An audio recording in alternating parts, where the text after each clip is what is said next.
guys, assalamualaikum warahmatullahi wabarakatuh. Jumpa lagi dengan saya di channel Ani UMT. Pada kesempatan ini saya akan membahas tentang penilaian status gizi. Tapi sebelum itu mohon dukungannya ya teman-teman untuk memberikan like, subscribe, and share supaya video ini lebih berkembang lagi dan bermanfaat juga untuk yang lainnya. Terima kasih atas dukungannya. Sebelum kita memulai, di sini kita akan membahas beberapa istilah yang berhubungan dengan status gizi. Yang pertama adalah gizi, ya, atau kita kenal dengan nutrition. Gizi adalah suatu proses organisme menggunakan makanan yang dikonsumsi secara normal melalui proses digesti, absorpsi, transportasi, penyimpanan, metabolisme, dan pengeluaran zat-zat yang tidak digunakan untuk mempertahankan kehidupan, kemudian pertumbuhan dan fungsi normal dari organ-organ serta menghasilkan energi. Yang kedua adalah keadaan gizi. Di sini dimana keadaan gizi adalah keadaan akibat dari keseimbangan antara konsumsi dan penyerapan zat gizi dan penggunaan zat-zat gizi tersebut, atau keadaan fisiologik akibat dari tersedianya zat gizi dalam seluler tubuh. Nah, yang ketiga adalah status gizi atau nutrisi status. Ekspresi dari keadaan keseimbangan dalam tubuh variabel tertentu atau perwujudan dari nutritur dalam bentuk variabel tertentu. Contohnya, gondok endemik merupakan keadaan tidak seimbangnya pemasukan dan pengeluaran yodium dalam tubuh. Nah, untuk penyakit kelebihan dan kekurangan yodium ya bisa dilihat dari materi saya sebelum yang ini ya, penyakit tiroid dan hipertiroid. Nah, selanjutnya ada istilah tentang malnutrition atau gizi salah atau malnutrisi. Keadaan patologis akibat kekurangan atau kelebihan secara relatif maupun absolut atau ya lebih dari zat gizi. Nah, ada 4 bentuk malnutrisi. Pertama, undernutrition atau kekurangan konsumsi pangan secara relatif maupun absolut untuk periode tertentu. Yang kedua, spesifik defisiensi atau kekurangan zat gizi tertentu, misalnya kekurangan vitamin A, yodium, Fe, dan lain-lainnya. Yang ketiga, itu dengan istilah overnutrition ya, itu kelebihan konsumsi pangan untuk periode tertentu. Yang keempat, imbalance ya, karena disproporsi zat gizi, misalnya ya kolesterol terjadi karena tidak seimbangnya LDL atau low density lipoprotein, kemudian HDL dan VLDL ya, seperti itu. Nah, istilah yang berikutnya adalah istilah kurang energi protein atau kita singkat dengan KEP. Nah, KEP ini adalah ya merupakan istilah ya untuk seseorang yang kurang gizi yang disebabkan oleh rendahnya konsumsi energi dan protein dalam makanan sehari-hari dan atau gangguan penyakit tertentu. Nah, biasanya ya anak disebut KEP apabila berat badannya kurang dari 80%. Indeks berat badan menurut umur ya, berat badan itu dibagi umur ya, itu ini berpatokan pada buku WHO NSHS. Nah, untuk KEP merupakan defisiensi gizi atau energi dan protein yang paling berat dan meluas, terutama itu biasa terjadi pada balita. Pada umumnya penderita KEP berasal dari keluarga yang berpenghasilan rendah. Nah, di sini kita ada beberapa ya metode penilaian status gizi. Yang pertama itu penilaian ya status gizi secara langsung dan tidak langsung. Nah, untuk yang langsung di sini kita menggunakan antropometri, klinis, biokimiawi, dan biofisik. Nah, untuk penilaian status gizi tidak langsung, di sini kita kenal dengan survei ya konsumsi makanan, statistik vital, kemudian faktor ekologi. Nah, kita bahas satu persatu ya teman-teman untuk penilaian status gizi langsung. Ya. Untuk status gizi langsung, di sini yang pertama kita bahas adalah antropometri ya. Di mana antropometri ini adalah ukuran tubuh manusia berhubungan dengan berbagai macam pengukuran dimensi tubuh dan komposisi tubuh dari berbagai tingkat umur dan tingkat gizi. Nah, pertama kita parameter antropometrinya terlebih dahulu ya. Itu untuk parameter antropometri itu yang kita ukur ya. Itu adalah berat badan, tinggi badan, umur, lingkar kepala, lingkar lengan atas dan lingkar dada. Nah, untuk indeks antropometri itu kita nilai dari berat badan ya dibagi usia, berat badan dibagi tinggi badan ya, tinggi badan per usia, atau lingkar lengan atas dibagi usia atau lingkar kepala ya kita singkat dengan LK dibagi usia. Nah, ini ya kita gunakan ya alatnya timbangan. Nah, di sini juga ada timbangan ya. Nah, ini ya beberapa macam timbangan yang biasa digunakan ya. Biasanya digunakan di posyandu, rumah sakit atau di klinik-klinik. Nah, baik, untuk selanjutnya itu pengukuran antropometri ya, masih pengukuran antropometri. Yang pertama itu BMI, Body Mass Index, yang perlu kita perhatikan ya. Nah, bagaimana sih kita mengukur BMI seseorang? Kita harus cari berat badan terlebih dahulu, kemudian kita bagi tinggi badan ya kuadrat. Nah, kalau misalnya kurang dari 20, BMI kurang dari 20, berarti individu tersebut underweight ya, mengalami underweight ya, kekurangan berat badan. Kemudian yang apabila BMI-nya 20 sampai 25, berarti dia masih normal ya. Kalau misalnya di antara 25 sampai 30 itu overweight ya. Kalau misalnya lebih lagi dari 30 berarti dia obese.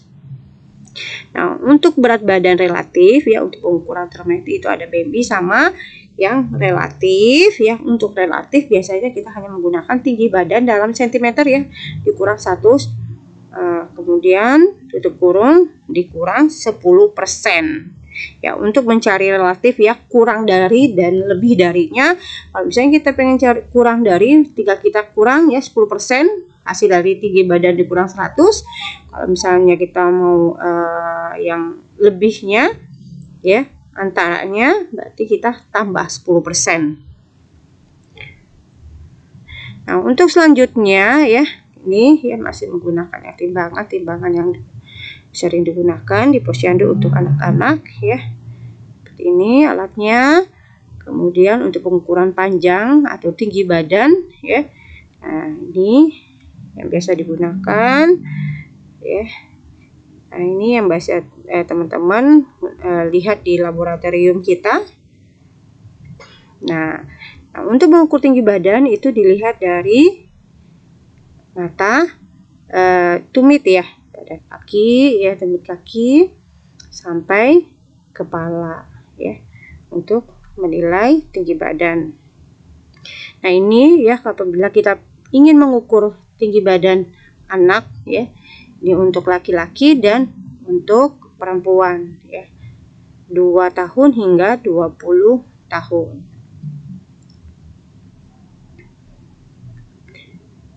Oke, yang ini juga ya. Kemudian selanjutnya ya, pengukuran lingkar kepala ya, seperti ini caranya ya. Kita lingkarkan dari kepala anak atau individu. Kemudian ya kita ukur ya. Pertama, alat pengukuran dilingkarkan pada kepala anak melewati dahi, menutup alis mata di atas kedua telinga dan bagian kepala yang menonjol, tarik agak kencang Kemudian baca angka pada pertemuan dengan angka 0. Nah, tanyakan tanggal lahir bayi atau anak, kemudian hitung umur bayi atau anak tersebut. Nah, hasil pengukuran dicatat pada grafik lingkar kepala menurut umur dan jenis kelamin.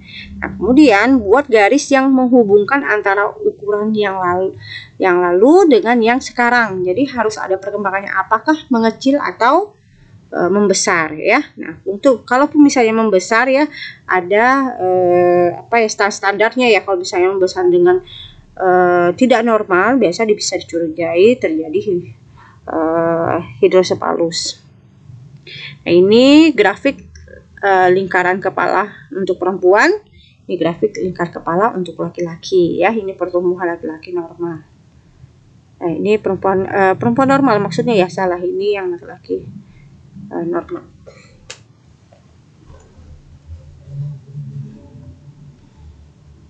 Nah, baik, selanjutnya laki-laki lahir rata-rata 35 hingga 37 cm, tumbuh pesat 6 bulan ya. Kemudian berkurang tahun kedua, hanya bertambah 2-3 cm. Usia 6 tahun biasanya itu 54 hingga 55 cm. Nah, intervensi yang bisa digunakan ya bila ditemukan makrosefal maupun mikrosefal, segera rujuk ke rumah sakit.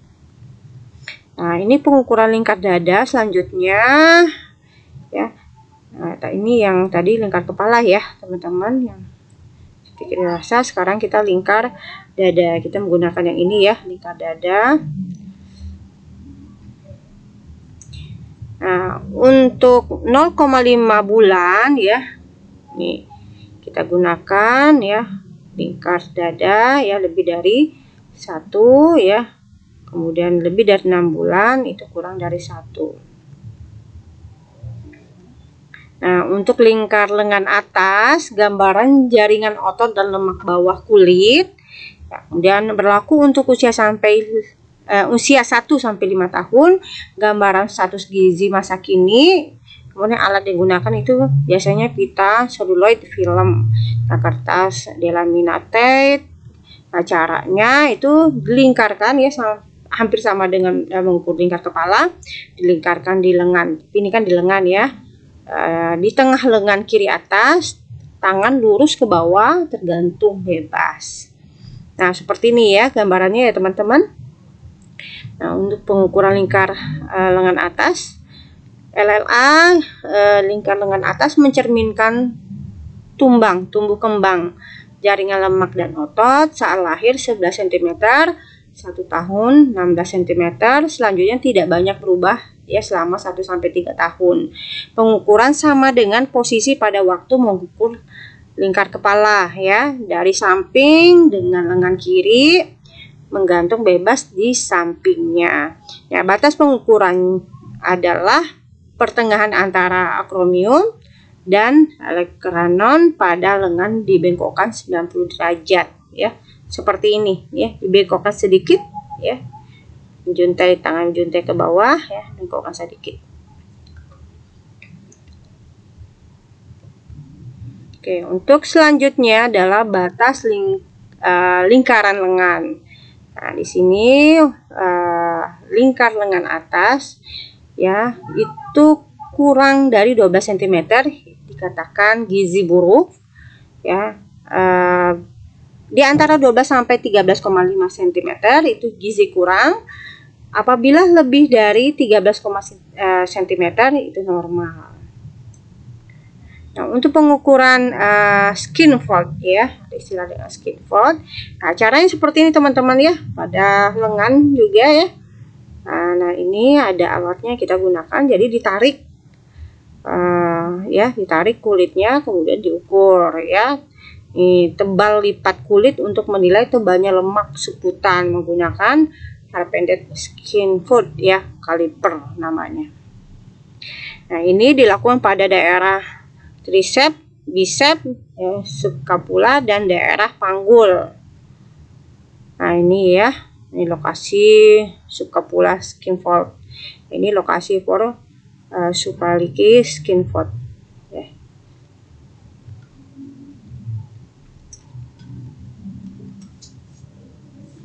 Nah, untuk selanjutnya itu keuntungan ya.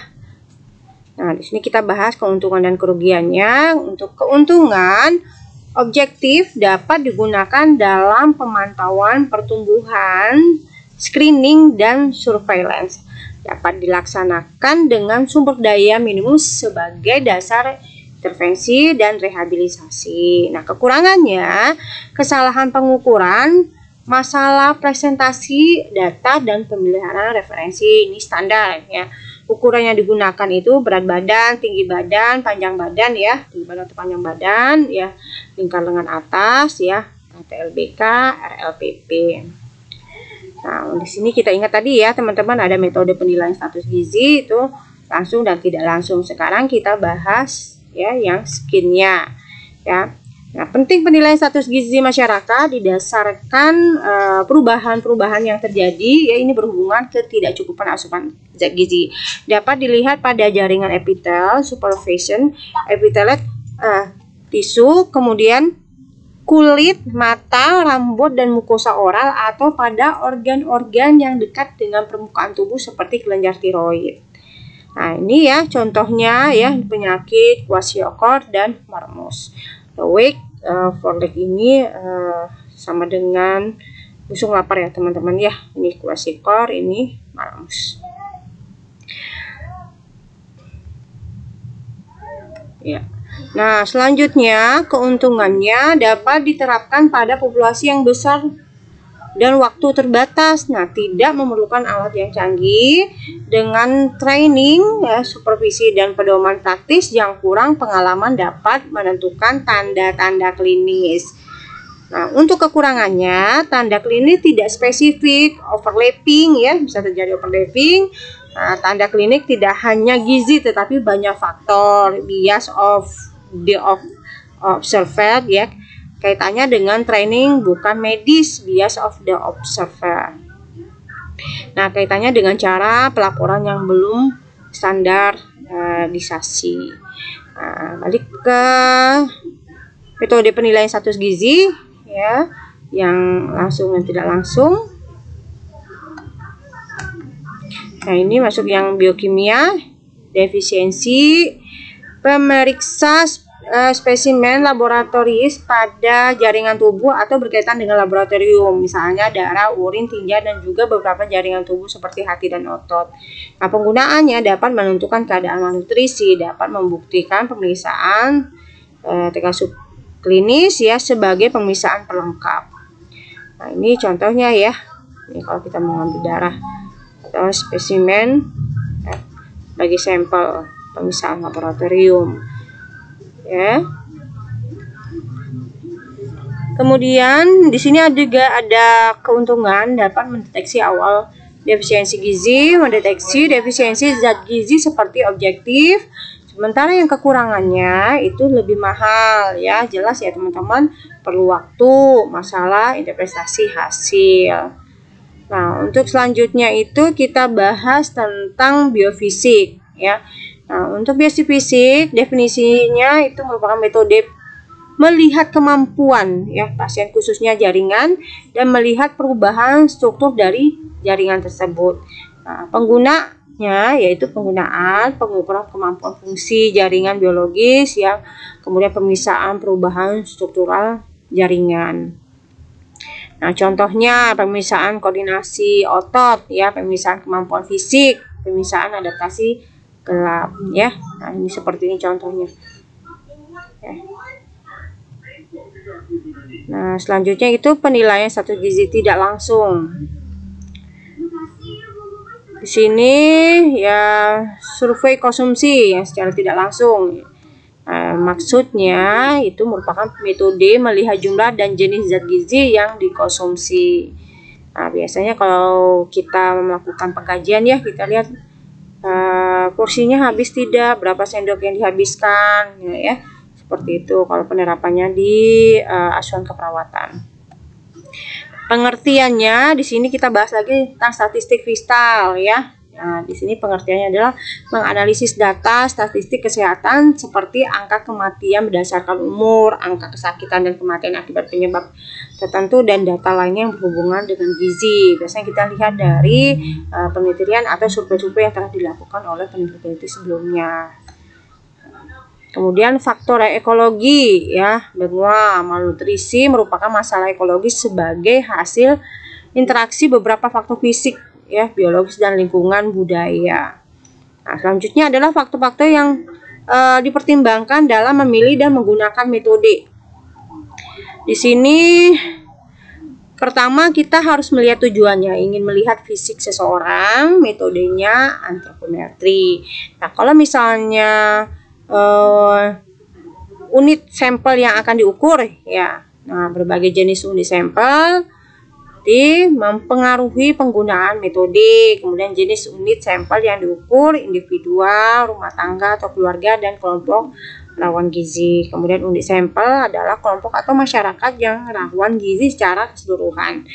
Metode antropometri karena metode ini murah dan dari segi ilmiah bisa dipertanggungjawabkan. Nah, jenis informasi yang dibutuhkan, ini pemilihan metode tergantung jenis informasi yang diberikan. Jenis informasi biasanya asupan makanan, berat badan, tinggi badan, tingkat HB, dan situasi sosial ekonomi, ya. Tentang asupan makanan, metode survei konsumsi, ya, tentang tingkat HB, ya, kemudian metode biokimia. Kemudian tentang keadaan fisik, tinggi badan, ya, berat badan, nah, ini antropometri. Kemudian situasi sosial ekonomi, ya, pengukuran faktor ekologi. Nah, selanjutnya tingkat reliabilitas dan akurasi yang dibutuhkan. Nah, tiap metode mempunyai tingkat reliabilitas dan akurasi yang berbeda-beda. Misalnya metode klinis menilai tingkatan, ya, pembesaran kelenjar gondok atau kelenjar tiroid.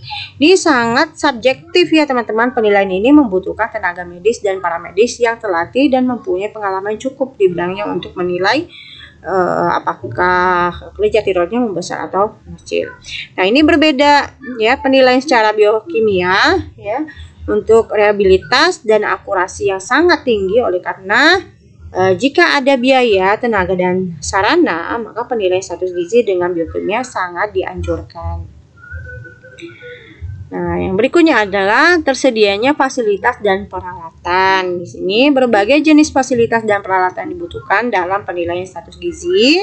Fasilitasnya ada yang mudah didapat dan ada juga yang sulit didapat. Nah, sedangkan fasilitas dan peralatan antropometri relatif mudah didapat dibandingkan yang biokimia. Nah, yang berikutnya adalah tenaga. Di sini ketersediaan tenaga, jumlah, ya, kemudian mutunya, ini sangat mempengaruhi penggunaan metode.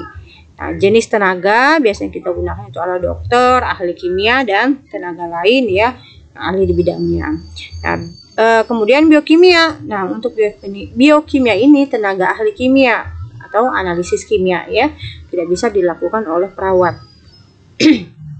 Kemudian antropometri tidak perlu tenaga ahli, cukup dilatih, ya. Misalnya kader gizi, ya, kalau di puskesmas biasanya itu bukan perawat, kebanyakan kader yang sudah melakukan pelatihan sehingga dikategorikan mampu, ya, untuk melakukan pengukuran antropometri. Kemudian pemisahan klinis, tenaga medis, ya, dokter, karena salah satu tugasnya adalah menginterpretasikan tanda-tanda klinis atau mendiagnosis suatu penyakit, ya, pada pasien. Yang ketujuh adalah waktu, ya, waktu bisa mingguan, bulanan, tahunan, ya, tergantung. Nah, metode antropometri itu singkat dan murah, ya. Metode biokimia, sedangkan biokimia waktunya itu cukup lama, kemudian pasien menggunakan biaya, ya, cukup mahal, tenaga dan peralatannya yang memadai, ya, harusnya.